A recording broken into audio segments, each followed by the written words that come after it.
Clayton County, where a fast food restaurant manager was stabbed 7 times while on the job. And that suspect quickly arrested just hours after his surveillance picture was released. John Sherrick is on that story for us tonight.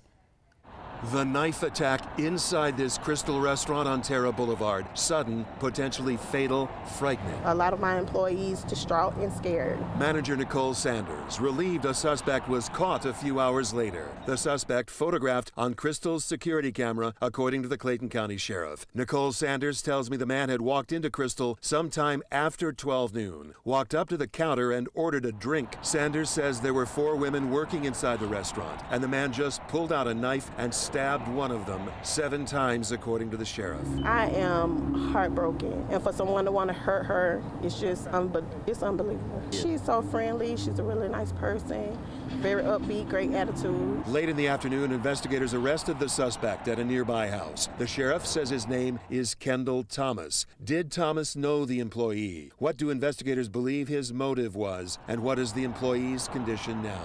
Nicole Sanders tells me this much: as soon as the man stabbed her employee, he ran away without taking anything except almost the woman's life.